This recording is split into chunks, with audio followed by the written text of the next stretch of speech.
Hello guys, welcome to a new video on Tower of God New World, and in this video I'm going to do the character review for White. And I'm going to go over the usual points. I'm going to talk about how good this unit is, we're going to look at the skills, revolution, exclusive equipment, gear, ignition weapon, rapport, and finally I'm also going to talk about his best teammates and teams. And this is because I already started the team building series and already covered the DPS units of the purple element. And White is one of them, so it makes sense to also add this section in this video. And I think I will add it for all future character review videos. Let me know in the comments down below what you think about that. And yeah, I think we can just get started with the first point, so how good this unit is. And I will say I did use him a lot, but unfortunately never above 250 deficit, as I mentioned also in my tier list video. So all things that I say might be not 100% correct if you are at higher deficits, but I think I have a good enough grasp of this unit, let's say. And from my point of view, he is now the best DPS we have in the game because he counters a lot of annoying units. His damage is absolutely top notch and he just deals damage, which is amazing. He doesn't have some weird CC or stuff, which makes him a perfect Ura counter, and his damage is absolutely insane.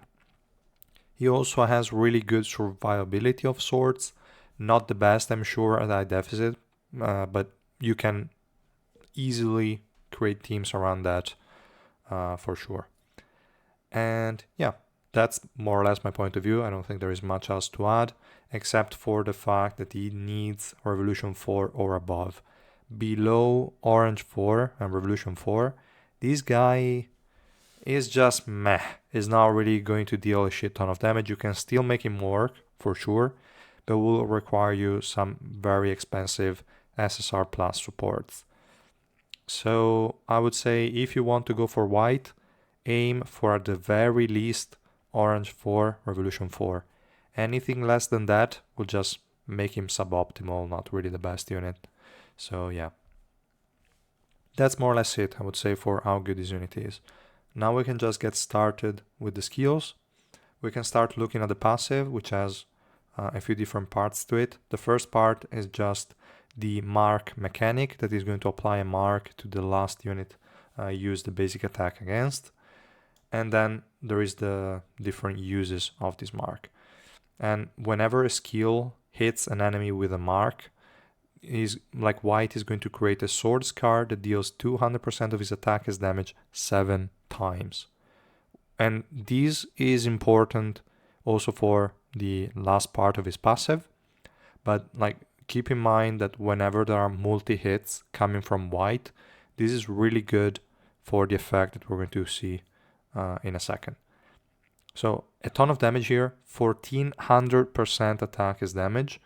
This is really, really massive, especially because this guy has a shit ton of attack. And yeah, this also has a 1 second CD, which means basically every time you use a skill, you're going to deal this additional damage, and it's really, really good. Then we have the stacking part of his passive, which is whenever you hit an enemy with the mark of thirst, their magic resistance is going to be decreased by 2% per attack for 12 seconds, max 40 stacks, and this is why I said the multi-hits are important. So you see there are 7 hits in the passive, and we're also going to see the special move which has additional hits. So all of them will help in quickly stacking this magic resistance decrease. Steel is not going to be a instant, you need a few attacks, but definitely helps a shit ton. And also, his attack is going to be increased by 4% until the end of the battle, max 100 stacks. This is also really, really important. Only one mark of thirst can exist at any time, whatever. So, really good passive. A lot of damage, probably most of his damage is coming from this passive, and all the stacking is absolutely amazing. Obviously, there is a downside. Is heavily countered by enemy that remove buffs and remove debuffs from the enemies, because the magic resistance can be cleansed by debuff removal skills from the enemy team, like a Goose Tongue or something. And then the attack part can be removed by an Urek, Anniversary Iwa, Garam, and that's basically it for now. But Revolution 4 fixes it. And that's also why when I said at the beginning the different topics, I moved Revolution right after skills, because I think it makes sense. So I will just talk about Revolution 4 immediately, and then we're going to look at the substats right after we finish with the skills. And the Revolution 4 is absolutely important, but really a lot, because the attack increase cannot be removed by buff removal skills, which is amazing, which means the 400% attack increase is going to be basically permanent. And furthermore, is going to be increased by an additional 3% per stack, which is a total of 700% attack, massive.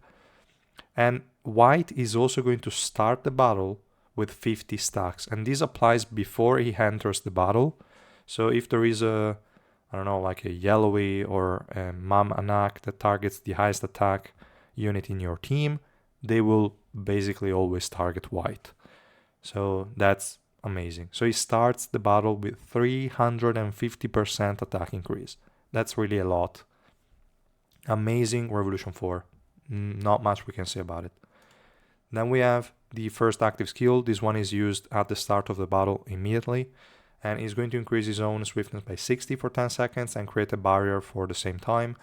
That is 600% of his attack. And if you have Revolution 4, that's a really, really tanky shield.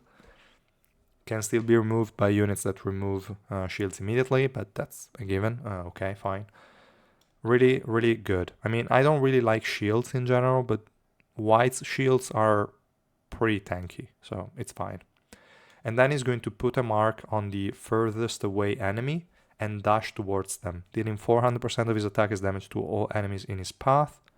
Not much, 400% is a low multiplier, but if we take into account that he has a lot of attack, and that on the last enemy, the one that he put a mark on, is also going to deal the 1400% attack as damage that we saw here, this is definitely not something that you can ignore. This is a lot of damage. And he's also invincible while using the skill. And as I said, he uses it at the start of the battle, which is definitely important. Then we have the 7 Spirit Scarring Slash, and white increases his magic pierce by 60% for 10 seconds and create another 600% attack barrier for those 10 seconds. And is going to deal 400% attack as damage to nearby enemies. The AoE is pretty small. And again, 400% to everyone except for the enemy with the mark. That is going to take the additional 1400%. Plus, there is also this part that increases the coefficient to 600% instead of 400% on the enemy with the mark. So the enemy with the mark will get a total of 2000% attack as damage. Really, really good. Then we have the special move. White is going to channel the power of souls to create a giant sword, dealing 1200% of his attack as damage to enemies in front of him. The AoE is quite good. He's going to hit a lot of enemies. And afterwards, 10 blades are going to fly towards random enemies, dealing 240% of his attack as damage. These, if you are against a single target, is 3600% attack as damage. This is a massive multiplier if we take into account how much attack white has. And is also invincible while using the skill.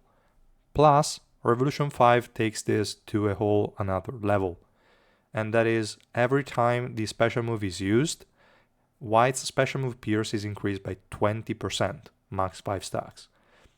The attack coefficient of the blade shards is increased by 240% each time they strike the same target. This is massive. Like, this damage increase is insane.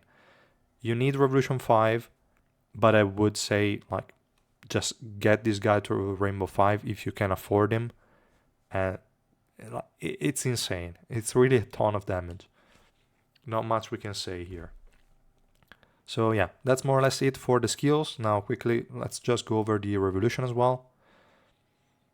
And I already mentioned Revolution 4. That is, I would say, like, they're both insane. but I would say Revolution 4 is more important. Revolution 5 is just the cherry on top to delete enemies. But yeah, both of them are insane.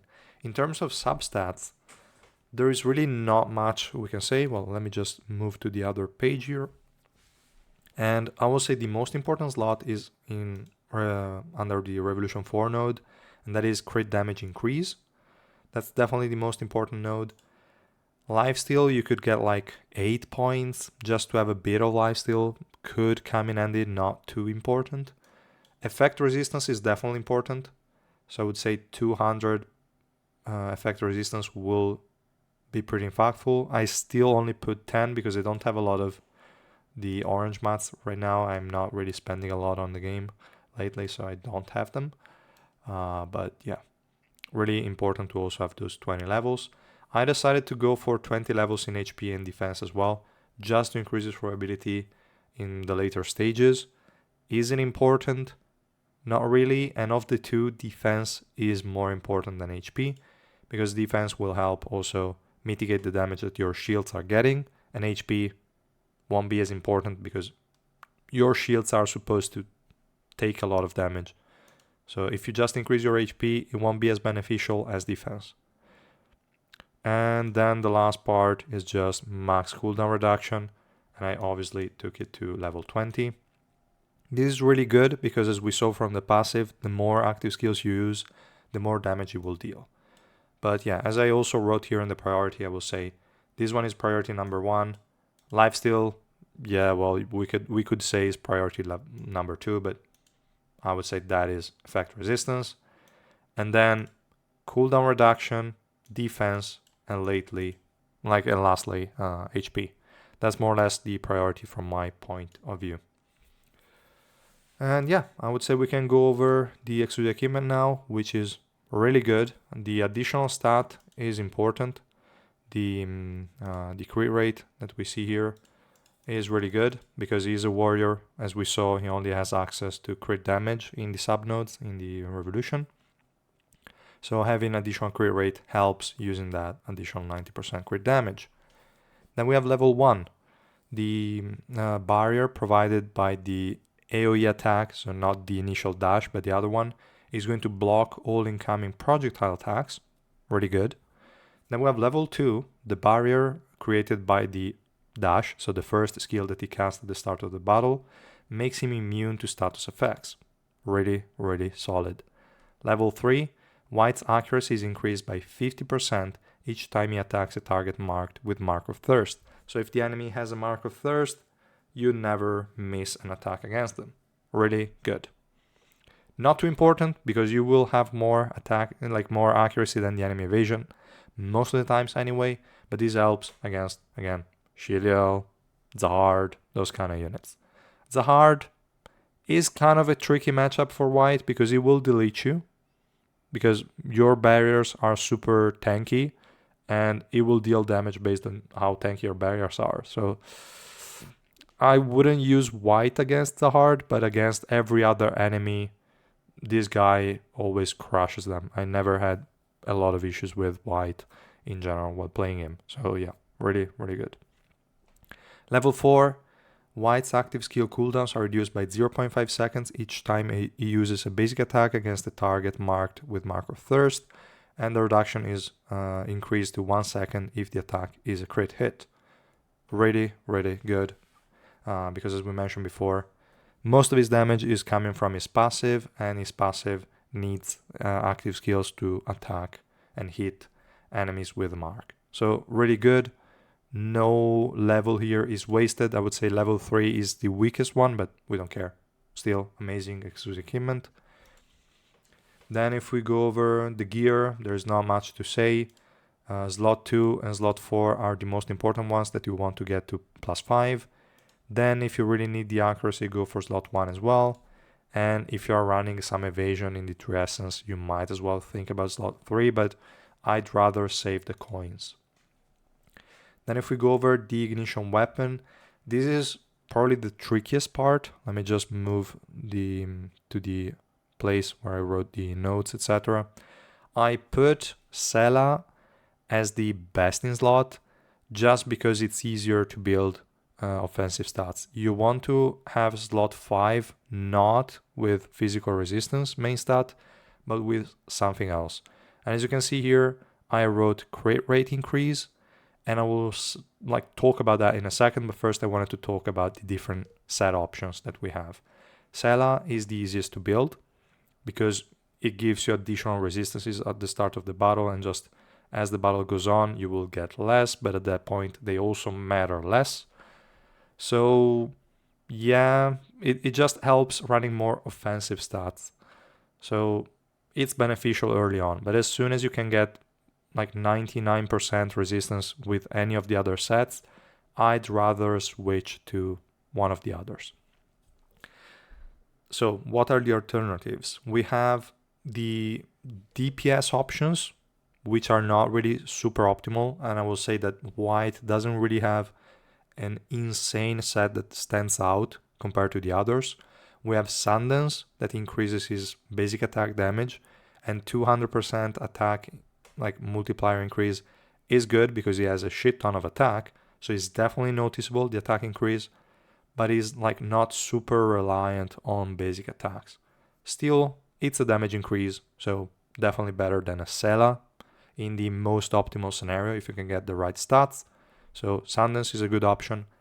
L is also a good option because you won't lose the 4-piece effect if your barrier is hit.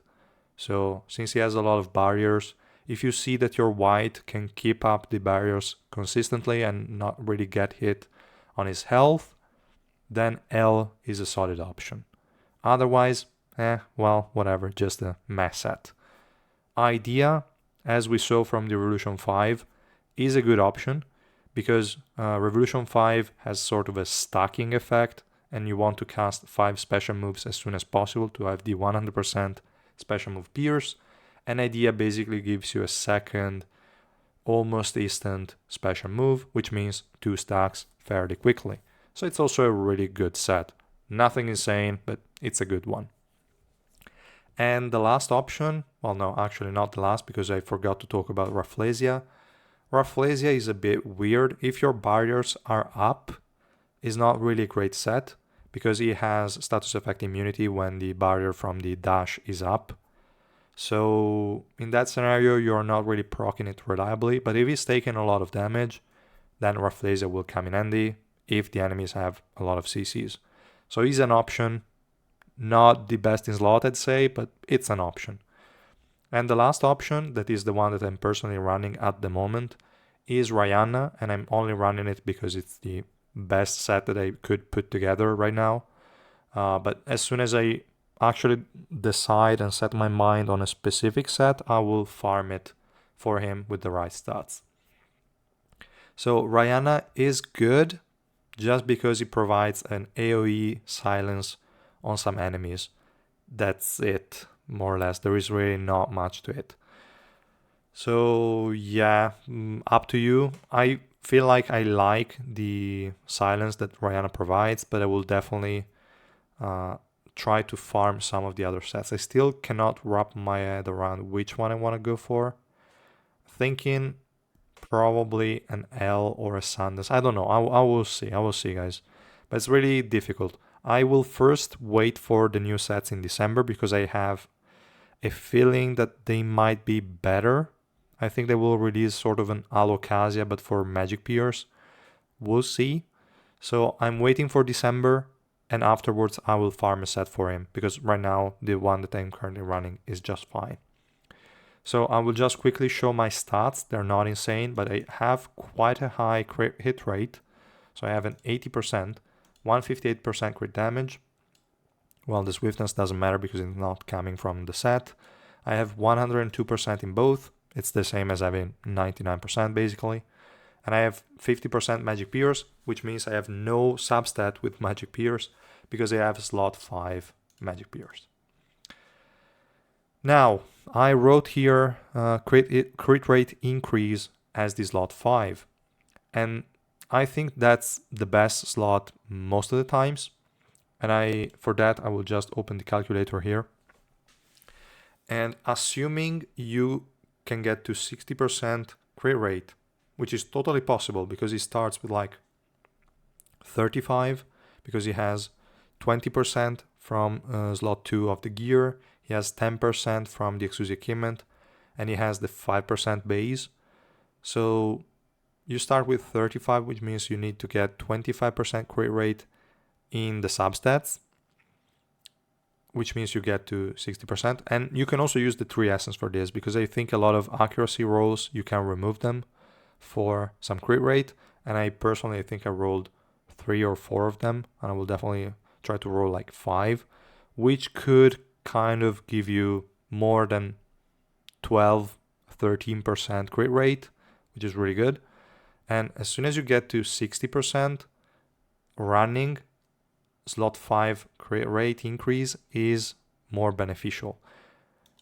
You should also at that point look for like a 30% pierce in the substats, which gives you a total of 40%, because 10% from origin orb plus 30% from the substats is like 40%, but like in my case I wasn't so lucky, so let's say we have the base 10%.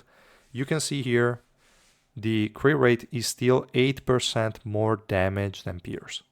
This will just guarantee you 100% crit rate, and this is because he already has 60% pierce and 80% res decrease. Okay, it's not reliable, like it's not up 100% of the time. We cannot say like that we will always have those 40 stacks. Let's say we have half of them, so it's 40%. We can see that it's basically comparable, but also here I was pretty like on the low end. So let's say we have like the initial 30% that I mentioned, we have a 7% increase in crit rate. So it is an increase. It's better overall. And if you have units that provide res decrease in your team, etc., crit rate will gain more and more value compared to the initial peers. So that's kind of up to you guys, but I would say crit rate increase is the better option right now. And yeah, I'm still running this. I will, again, as soon as I figure out which set to give him, I will definitely farm it with crit rate main stat. And yeah, that's more or less the idea for Ignition Weapon. I think I covered all the points. Let me know in the comments if you have additional questions on that.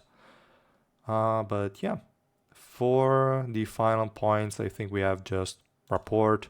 I might as well remove this entirely from character reviews because there is nothing to say here. Like, just get him to level 6. Now we get a lot of gifts, and they also allow us to buy them, so there's no reason not to get them to level 6. And yeah, for the last point, basically, I would say we can just open adventure quickly for the team building part. And this is the team I'm currently running. As you can see, my deficit is kind of shit, so it doesn't matter. But like Yura is probably his best support because it gives the second life, which is definitely important. And also all the attack speed increase, all the defense increase that just gives him more survivability is really, really good. Nare is a really good option because this guy relies a lot on like the special move to deal damage, and this unit just provides additional energy like crazy. Also the attack increase, but is not as important because he already has a ton of it. But she also has a defense decrease and a magic and physical resistance decrease. So really, really good. Then I use Karaka for grouping, but only because my Karaka is Revolution 4. Otherwise, you could use any frontline unit you want. You could use Reflejo. You could use Varagarv, even though Varagarv is not really going to provide a shit ton of value. Yes, it's going to block the HP recovery, but that is really only super relevant against Urek. But White doesn't heal Urek because it doesn't CC him. So really doesn't matter which frontline unit you have, just someone that can decrease the enemy magic resistance, someone that can group enemies up, anything will do. And then Kunagero, but this unit could be very well Gustang or whatever. So this is just the team if you're talking about mono team monocolor composition. Again, you could do some changes. You could run some other units instead, doesn't matter as much, up to you. Ghost, if he can survive, could be better than Karaka, kind of, if you don't have Karaka Revolution 4. But yeah, this is like the mono team that you can run. In terms of, and I think at this point I can just maybe open a previous clear, because I think in all the single stages I'm using him, yes. So in terms of other potential units, we have for sure Albelda, because Albelda, especially with the Revolution 5, is really insane. Provides the additional swiftness, the additional attack, the additional defense, really a lot of things that White wants, also the invincibility from the special move, some attack, skill blocks, really, really good. With Revolution 5 is even more insane because just provides a reset to White's skills that will in turn deal more damage thanks to the passive procs. So Albelda is an amazing unit, but that was more or less given. We also have Garam as a really good option because it will improve the special move Pierce. Not as relevant if you have Revolution 5 White, because they are additive between each other, these two effects. Still a really good increase, more than a Magic Pierce would do, but not as insane. Still solid, provides more energy, just CCs the enemies, a lot of good stuff, really good unit to pair White with. And there are also other options. If you're not running crit rate, like slot 5, then you can run a yellow as well. Will definitely work fine. You can run, well, let me just go here maybe in the arena simulation. Where are you, White? Okay. So, well, for the purple element, there is really not much else to say. I already mentioned all of them. In yellow, I would say there is no one you can... Well, obviously, you can always run these two guys together with whichever unit you want. They will always work. Not as important with White, but you can definitely do that. Here, as I already mentioned, we have Albelda, we have Yellowy. Potentially, we could have her, but if the shields are up, she's not going to heal him, so no, thanks. Obviously, Anak, because this guy is always going to be the highest attack, so she's going to link to him, and is going to make him spam the special move. So absolutely insane pair here as well, for sure. Support Warrior could be somewhat okay, but herb buffs only apply when you are targeting the highest attack enemy, which is not always, because this guy will focus on the furthest away enemy, so the backline. And usually you want him to kill like a support fairly quickly, so yeah, well, not the best synergy, but afterwards there is something. I'm not going to mention Hansung Yu, but he has Resistance Shred for the magic resistant type, so if you really want to, yeah. Then here for blue, you can also have like a Garam, as we already saw. Blanc could somewhat work. Not a really great pair, I'd say. Novik, again, his basic attacks are not as important, so nah, well, no. Here in green, we have the usual Hiwa Revolution 5, if you have her. We could even include him at this point, 80% Magic Pierce, though kind of not as important because he already has a lot of like magic resistance decrease and magic pierce. Still somewhat fine, but this guy will just die super quickly, so not really that worthwhile. This is a good option as a frontline tank if you want. She's going to group up a bit and also decrease magic resistance, so she's fine. But yeah, these are more or less the units I will say that we can use with him. I don't know if you have any question, guys, on this. Let me know in the comments down below, but it's pretty straightforward. Any of the units that I mentioned will work with him. Some of them, as we saw, are really sought after supports, like Albelda, as I mentioned, Garam, Anak, etc. Nare nowadays is also pretty popular, but you can definitely reserve her for white. So yeah, again, deficit is pretty low, as you can see. So keep everything, like take everything with a grain of salt, but this is more or less what I wanted to share with you guys. Let me know if you like this new information provided in this kind of video or not. And if you like the video, please drop a like and subscribe to my channel. I will see you guys in the next one. Bye.